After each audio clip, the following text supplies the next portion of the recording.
आपने जो मेरा स्वागत किया इसका लिए मैं आपका आभारी हूँ। आपका बहुत बहुत धन्यवाद।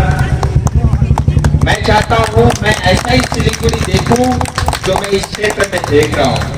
मैं चाहता हूँ हमारे बंगाली, हमारे गोरखाली, हमारे राजवंशी, आदिवासी, कोच हो, मेच हो, हिंदू हो, मुस्लिम हो, क्रिश्चियन हो, हम सब मिलकर के एक होकर के एक परिवार की तरह हम रहे। भारत माता की आज हम सबके लिए, विशेष करके पश्चिम बंगाल के लिए, सिलीगुड़ी दार्जिलिंग के लिए कुछ खास है, कुछ विशेष है, क्योंकि आज 125वीं जन्म जयंती है नेताजी सुभाष चंद्र बोस जी की। हम सब जानते हैं कितना प्यार वो दार्जिलिंग से करते थे। वो कहते थे जब देश को आजादी मिलेगी मैं उस दिन बहुत खुश होऊंगा, प्रसन्न रहूंगा, और उससे भी ज्यादा प्रसन्नता तब होगी जब मैं दार्जिलिंग देखने जाऊंगा। ये उनके शब्द थे।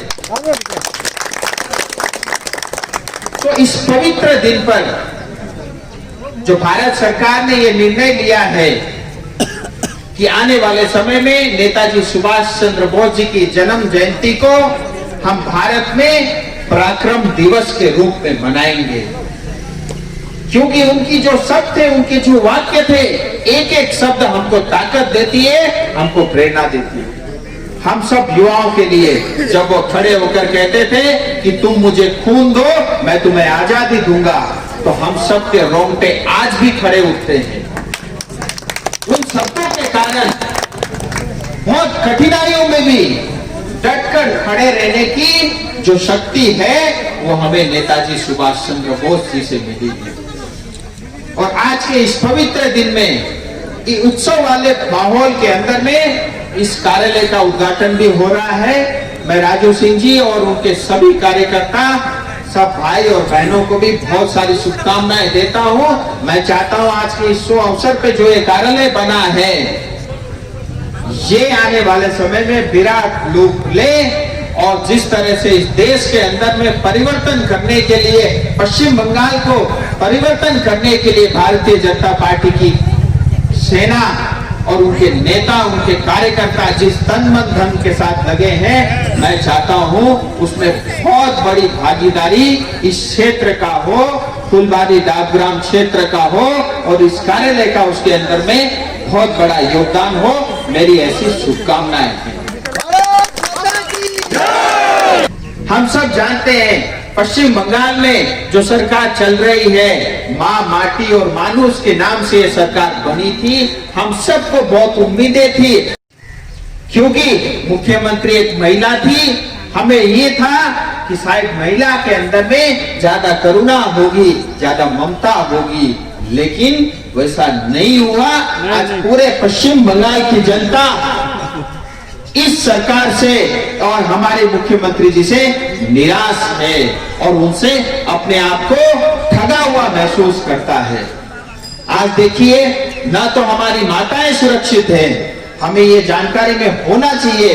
2018 में जो नेशनल क्राइम रिपोर्ट का डाटा आया उसके अंदर में पता चला कि महिलाओं के ऊपर में जो अत्याचार होता है पश्चिम बंगाल पूरे देश में तीसरे स्थान पे है। हमारे लिए ये शर्म की बात है। 2018 के अंदर में 65,000 से ज्यादा हमारी माताएं, महिलाएं गायब हुई, लापता हुई। तो इससे पता चलता है कि हमारी माताएं कितनी असुरक्षित हैं। दूसरी बात माटी की, हम सब जानते हैं 2017 में किस तरह से हमारे गोरखा भाइयों को बीच सड़क पे मार दिया था। ये हम कभी भूल नहीं सकते। उन गोरखा भाइयों और उनके खून से ये माटी लथपथ है। भाजपा, भारतीय जनता पार्टी के 150 से ज्यादा कार्यकर्ताओं की मौत हुई है इस खून में। उस खून से ये माटी में वो खून लथपथ है। तो ना तो मां सुरक्षित है, ना माटी, ना ही मानुष। हम सब जानते हैं, हम खुल के यहाँ पे बोल ही नहीं सकते। मैं आप सबसे निवेदन करता हूं, डर हटाओ, क्योंकि डर आपको कायर कर देगा, आपको कायरता की तरफ ले जाएगा।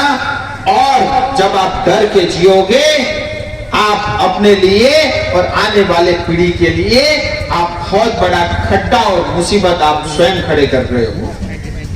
हमें सुभाष चंद्र बोस जी से प्रेरणा लेनी चाहिए। पूरे अंग्रेज से अकेले लड़ने के लिए खड़े उठे थे। हम सब जानते हैं कि यहाँ का जो प्रशासन है, विशेष करके यहाँ के कुछ चमचे पुलिस वाले हैं जिनको ऊपर से आदेश मिलता है। मुझे कई बार उनको भी ये सब कहते हुए दुख होता है, क्योंकि मैं उनकी भी परिस्थिति समझ सकता हूँ, उनकी भी स्थिति को जानता हूँ, क्योंकि उनको ऊपर से आदेश मिलता है कि लोगों को ठोको, लोगों को पीटो, लोगों को लूटो।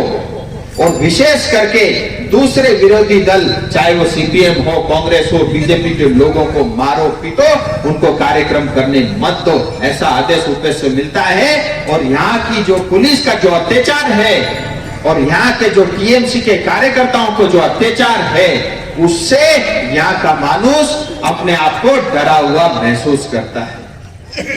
सो तीनों जगह पे फेल है। न हमारी माताएं सुरक्षित है, न हमारी मिट्टी सुरक्षित है, न यहाँ का मानुष सुरक्षित है। और इस सब का देन जो है यहाँ की टीएमसी सरकार है।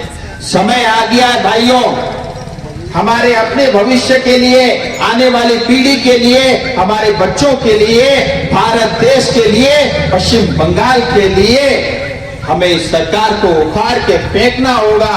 क्योंकि हम जानते हैं जो देश में 72 साल में नहीं हुआ, वो पिछले 6 साल में वो सब काम संभव एक एक करके हो रहे हैं। और मोदी जी ने उनके लीडरशिप में, नेतृत्व में दिखा दिया है, अगर नेता सच्चा हो, ईमानदार हो, वफादार हो, देश के प्रति कुछ करने की उसके अंदर में लगन हो, तो कुछ भी असंभव नहीं है। सब कुछ संभव है, सब कुछ हो सकता है। इसीलिए हमारी बीजेपी के प्रति आस्था बड़ी है, विश्वास बड़ा है, भरोसा बड़ा है। 2021 मुझे लगता है पश्चिम बंगाल में सूर्य उदय होगा, भारतीय जनता पार्टी की सरकार बनेगी, मोदी जी की नेतृत्व में सरकार बनेगी और पश्चिम बंगाल में सूर्य उदय होगा। जैसा पश्चिम बंगाल आप और हम अपेक्षा करते हैं, वो पश्चिम बंगाल हम सबको मिलेगा। आज टीएमसी के नेता बहुत सारे आरोप लगाते हैं, कभी बाहरी, कभी बंगाली अस्मिता, ऐसे करके बहुत सारे जो है बातें मीडिया में चलती रहती है। आप सबको पता होना चाहिए, भारतीय जनता पार्टी की स्थापना श्यामा प्रसाद मुखर्जी ने की थी, वो बंगाल के सपूत थे, हमें इस बात का गर्व है।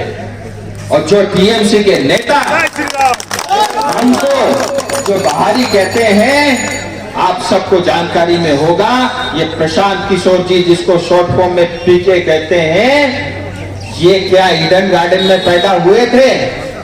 आज टीएमसी की ऐसी हालत है, न तो कोई नेता टिक रहा है, मंत्री भी मंत्री पद छोड़ करके भाग रहा है। जो अच्छे लोग हैं वो टीएमसी में भी नहीं रहना चाहते, क्योंकि एक भाइयों के कारण, उसको मुख्यमंत्री बनाने के कारण टीएमसी के लोग पार्टी को डुबाने में तुले हुए हैं। आप निश्चिंत रहिए, मैं डंके की चोट पे कह रहा हूं, मैं पूरे आत्मविश्वास के साथ कह रहा हूं, क्योंकि मैंने मोदी जी को बहुत करीब से काम करते हुए देखा है। जो शासन उन्होंने जिस तरह का योगदान गुजरात में दिया और पिछले 6 साल से भारत देश को दिया, हमें गर्व है। आज दुनिया में सबसे लोकप्रिय प्रधानमंत्री अगर कोई है, कोई नेता है, तो भारत के प्रधानमंत्री श्री नरेंद्र भाई मोदी जी। और जहां तक गोरखाओं की समस्याओं का समाधान का विषय है, तो बहनों आपको बता रहा हूं, जल परिवर्तन होगा, अवश्य होगा, आपके माध्यम से होगा।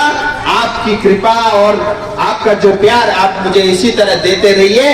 मैं ज्यादा लंबे समय तक तो राजनीति नहीं करूंगा, लेकिन जब तक करूंगा, ठोक के करूंगा, मन से करूंगा, ईमानदारी से करूंगा।